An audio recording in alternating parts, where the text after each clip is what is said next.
she's got her reasons, but I just don't wanna know. Cause for 24 years I've been living next door to Alice. 24 years just waiting for a chance to tell her how I feel and maybe get a second glance. Now I gotta get used to not living next door to Alice. We grew up together, two kids in the park, carved our initials deep in the bark.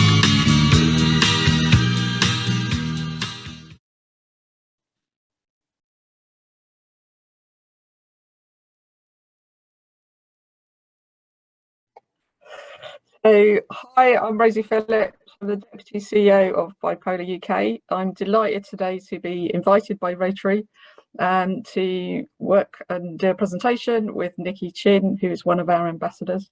And I want to say thanks to Nicky too for giving his time today to talk about his experience with bipolar and his amazing career which he's had with songwriting and music production. And we both live with bipolar, so I'm going to ask Nicky a few questions, and then Nicky's going to ask me a couple of questions. So just to give you a little bit of background, I've been with the charity for 5 years, and I was diagnosed with bipolar about just over 20 years ago now. So again, thanks Nicky for joining us, and his experience of bipolar he's going to talk through, but he's amazing. We've just had a few examples of his songs, and when I was growing up, it really touched me when I became to hear them again, because my older brother's a couple of years ahead of me, and some of the local kids are ahead of me were listening to things like Tiger Feet, Devilgate Drive by Suzi Quatro. So yeah, really privileged to be talking to Nicky today, and also a recipient of 3 Ivor Novello Awards for songwriting, including a Jimmy Kennedy Award for outstanding career achievement. So thanks so much, Nicky. So you've clearly had a very successful music career. How do you think having bipolar has affected it? Firstly, it's great to be here and be chatting with you, Rosie. And great to hear your brother was a fan. How did bipolar affect it? I think, well, firstly, the hypermanic side is extremely creative. It's not long enough because it doesn't last long enough, but a very eminent Oxford professor, who of course is associated with Bipolar UK, Guy Goodwin, I was having lunch with him and John Geddes a few months ago, and he said to me, and this explained a lot to me actually, but there is a very vague hypermanic stream running through my mind even when I'm well, because I couldn't understand why I could write so well when I was hypermanic and yet write so well when I was euphonic. And John explained to me that, and I went, wow, that is something I didn't know. And opened my mind to a lot of why I was able to write really so well when I was fine. So I think bipolar has had a massive effect on my life and my career because, well, really because of that. And I think it was a huge contributor to my creativity, without a doubt, no question. And so bipolar has had, excuse me, a big effect on that, and a big effect on who I am, you know, because it ran through, I was diagnosed at the age of 16. It's run through my life and had an enormous effect on my life, good or bad. And you know, when I was at my worst, then that had a huge effect on my life. Looking back, I could say, excuse me, I was in hell. And at the same time, I had this saying, you know, I have walked on mountaintops, not when I was manic, just the success of my career. I have walked on mountaintops, but I have been in hell. And that is the two extremes of the condition. My hypomania allowed, not when I was manic, but allowed me to walk on mountaintops. And the depressive end, as you who have suffered with bipolar yourself, Rosie, is a living hell. I would be unable to describe it to anybody who hadn't been there, because it's indescribable. The pain is indescribable, as is the joy of hypomania. You know, in a way, indescribable, because the euphoria, that feeling that I can take on the world, is an amazing feeling, and that's what bipolar is, and that's why I call that. It's those two opposite ends, and I think also the advantage of depression, if there is one, well, actually there is the ability, once I'm out of it, to write about pain, to hit those areas. You know, in living next door to Alice, there's this girl who is leaving his life after 24 years. That's a painful experience. And I think it was through my own pain that I was able to get in touch with that and write that kind of sad song, Lonely This Christmas. You know, it's a very, very sad song. I mean, to be lonely at Christmas is, well, it's a nightmare, actually, having lived it. So it's a very, very sad song. And I was able to be in touch with that, again, because of the pain. So bipolar has allowed me to write about the extremes. You know, then you get to a record like Mickey or Tiger Fever, just totally feel-good records. You know, totally feel good. Well, hypomania is that totally feel good feeling, and so yeah, feel good and sad, and that's where bipolar has had a very big effect on my career, without a doubt. Sorry, Nicky, do you think having a diagnosis at a young age helped? Do you think getting that diagnosis helped you? Oh, yes. Yeah, without a doubt, because the thing is, when I was 16, I really didn't understand what was going on. I had no idea at all. It was total confusion. You know, how could I possibly, a 16-year-old schoolboy, feel like this? I didn't understand the depressive end. I didn't understand the high end. I didn't understand any of it. I mean, the high end, I was originally diagnosed with depression. The reason the diagnosis changed was I got high. So, so the psychiatrist, it was obvious at that stage.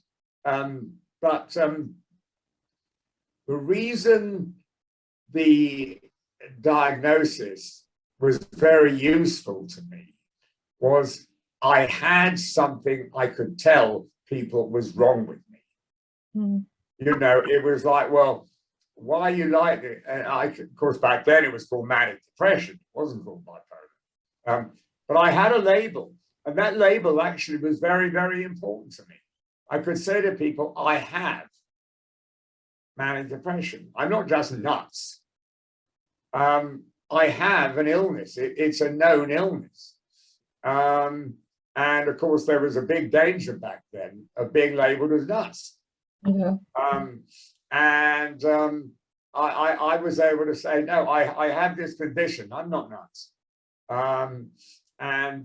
So it was very, very useful to me to be able to say, I have this, that's wrong with me. It's an illness that exists. And that was very important to me. I think when we chatted is one of the key things that I took away was kind of you're doing all this brilliant work and the kind of constant sort of production of amazing hits, etc. But actually behind that is the face and the sort of managing that difficult condition and the constant daily challenges. And I think the people don't see that, and that's the difficulty, I think, with a condition like bipolar or mental health.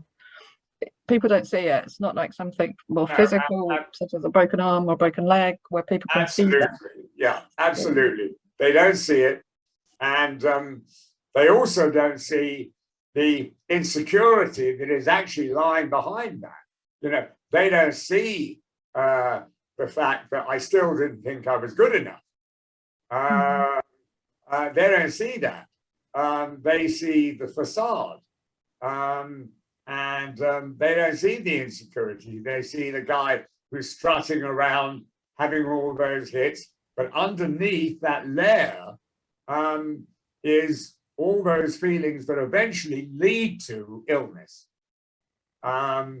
Because, you know, bipolar, like any mental illness actually, needs its psychological triggers. I know it's a chemical imbalance, but it needs its psychological triggers. I have been, you know, in group therapy. I have yet to sit with somebody in a group who says, I had a great upbringing. Mm-hmm. No way in the world. Every single member of that group had a lousy upbringing. And that's the trigger, you know, and obviously, Rosie, I don't know about your upbringing, but I have never yet met someone with bipolar who says I had a great upbringing. The bottom line is we didn't. And that's one of the psychological triggers that, you know, I carried through my life until, and I was in denial, until I went into therapy. I didn't open up why I was ill. I just knew I was ill. And therapy opened up all the cracks and the doors and everything else that I had gone through to explain to me why this condition could, well, was so much a part of my life, you know, and the psychological triggers for me of bipolar are a huge contributor to the condition. And some people will agree with that and other people won't. But I have no doubt in my mind. And for me, that's exactly what it was. But at the same time, I wouldn't change a thing. I wouldn't change a thing. I wouldn't change the pain. I wouldn't change the ups. I would not change a thing because I understand that illness has made me who I am. And at the end of it all, I'm quite happy with who I am. But I had to go through that. Rosie, let me ask you, because you're similar to me in many ways. You have made a successful career with bipolar. Actually, I admire you greatly because you've walked into a job that has bipolar written all over it every day. And I wonder how you deal with that, because it's a constant reminder. Yeah, it's a really good question, Nicky. And I think when I applied for this organisation about 5 years ago now, it was a reason to apply, because I think I spent probably a good proportion of like 17 years ignoring the fact I had a condition called bipolar. So it's really one of those things that I sort of embraced, and it felt like the right time to now sort of look at it. And I've probably, since I've been working with bipolar, I've actually started to look much more how I care for myself, how I look after my condition. And I notice, you know, I have much more insight now as to what's going on for me. And, you know, things like I'd recommend anybody watching to check out our website. There's a mood scout or a mood app. It's now, if you prefer sort of like the tech side, and don't want a sort of paper journal, but there's paper journals which are just equally effective with the mood scale. You can track your mood, you can see what's going on with patterns and triggers. And I think it's really useful to do that. And I probably do that much more than I ever did prior to joining Bipolar UK. And yeah, I do, you know, there's times when it could be a bit overwhelming. And I think, you know, you have reminders. I've been in sort of presentations with others telling their stories where I've found it quite triggering. But I think you're right. I think it's trying to, you know, understand your own condition and understand what those triggers are. And I'm a great advocate like yourself now, having trained in therapy and then done some therapy as part of that process. I really advocate therapy alongside getting to know yourself and getting to know, because the biggest question we often get asked is it bipolar or is it your personality?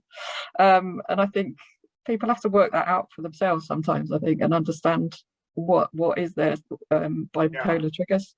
And I think, yeah, that's a really good point you raised earlier about that sort of family dynamics, because everybody has influences when they're growing up, both kind of positive and sometimes less positive, but overall they make us who we are. And I think that's the sort of thing to take away, is actually, you know, the question that we also put up, I think, on one of our polls at our conference: would you turn it off? Would you hit that button to switch off? And I think there's about 50% or so said yes, but I think it's a question I not yet answered for myself, because I think, like you, I've managed to live with it. I mean, for me, you know, bipolar is your personality or is your personality? For me, it's both. My personality is bipolar, and yet bipolar is my personality. They sort of joined together over my life in a big way. But before I approached Bipolar UK to work, and that's why I asked you this question, to work with them, because I wanted to put something back in, but I had to be sure I was very, very well, because for me to work with Bipolar UK, it was going to bring a lot back. As you know, I do a lot of writing that I post on the site, which has brought a lot back.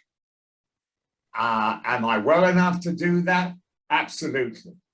But I had to be certain that I was, because like you, you know, you're with it every day, because that's your work. Whatever I do for Bipolar UK, which you know, is a fair amount, I'm with that. Am I okay to do it? Yes. But I had to be very, very certain, because it can strike any time. Yeah. It really can.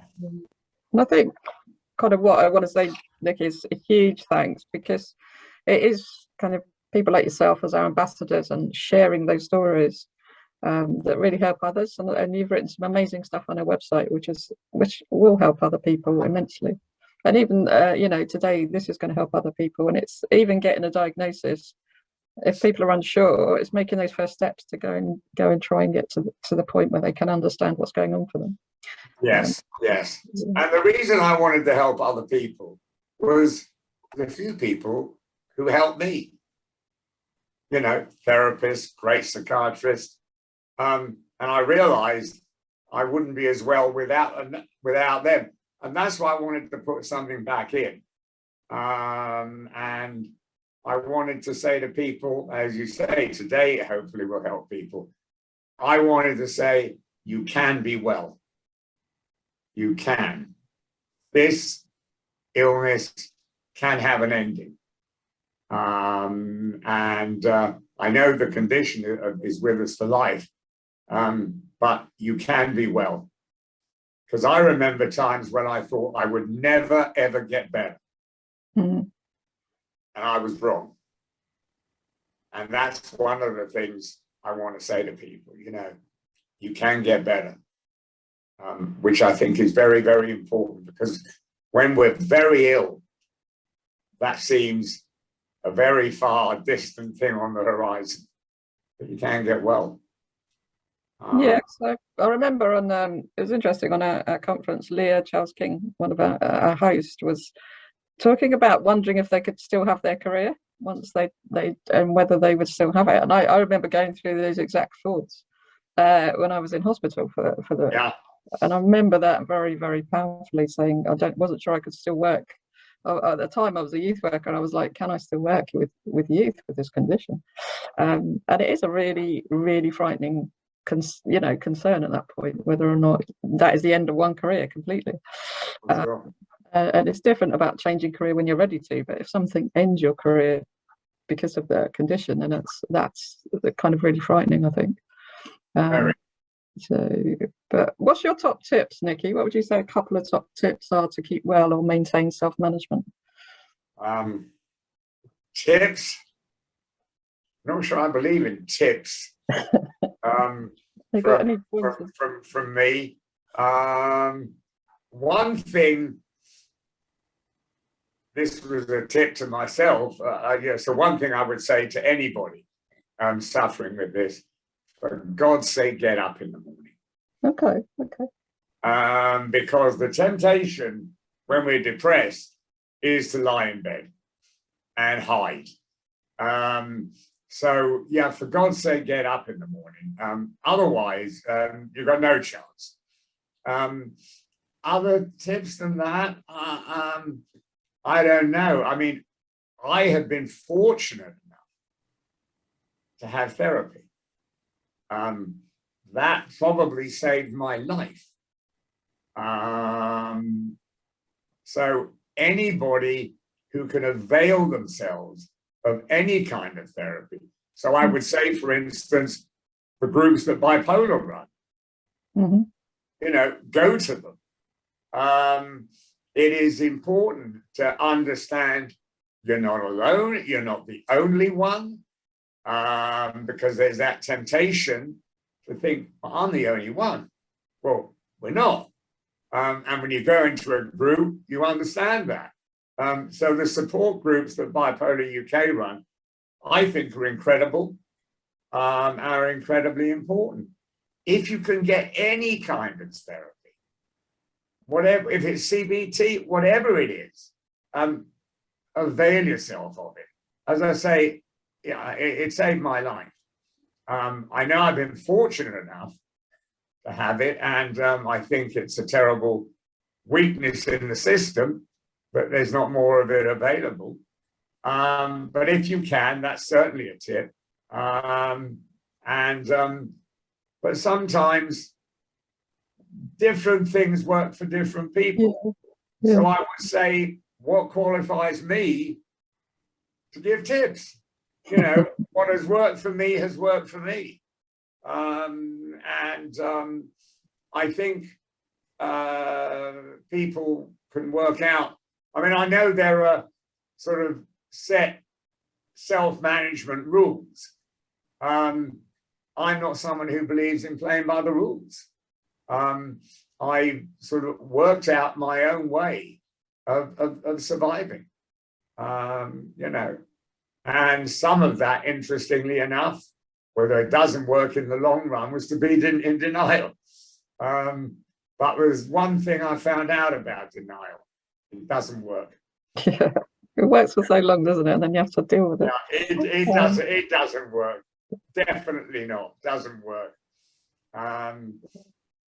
Yeah. No, it's really good though. I think those are helpful though, Nicky, because I remember one of our volunteers I was working with said that was very much when they were very low mood, they would have a to-do list.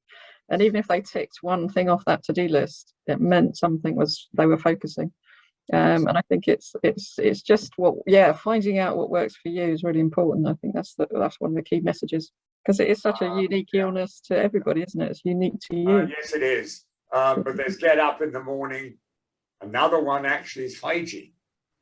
Mm. You know, it's a tremendous temptation to ignore hygiene when you're depressed. Huge, because it's an effort. And efforts and depression don't go together. Yeah. So there's those little things like getting up, hygiene, eat. You know, when you're depressed, you don't want to eat. But it's important that we do, because otherwise we have no strength to fight the depression, you know. So those are my little things that I tell myself. And some of those things are not always easy to do. I mean, I would love to stay in bed when I'm depressed. I would love to. But it's my worst enemy. It's kind of looking after some self-compassion, I think, is important, and for me, getting enough sleep. So making sure I try and get some sleep that kind of can ensure that I sort of feel relatively okay the next day. So we've got a couple of minutes left, Nicky. So we're just wrapping up. We've got a couple of minutes. It's been brilliant. Thank you so much for joining me and Rotary today, and Bipolar UK. Why have you chosen to support us? Just on a last comment. Very simple. I wanted to put something back in. You know, I understand bipolar. As I always say, there are two things I understand in this world: bipolar and music. And fortunately, I've come to understand myself. So I wanted to work for Bipolar UK purely. I approached them. I had a meeting with Nicky Chinn, and I just said I wanted to put something back in, and I feel I'm doing that. And for me, I find it incredibly rewarding, incredibly. Yeah. But before we end, I would, because we're talking about depression, and I would like to just give a shout out to Ukraine. Yeah.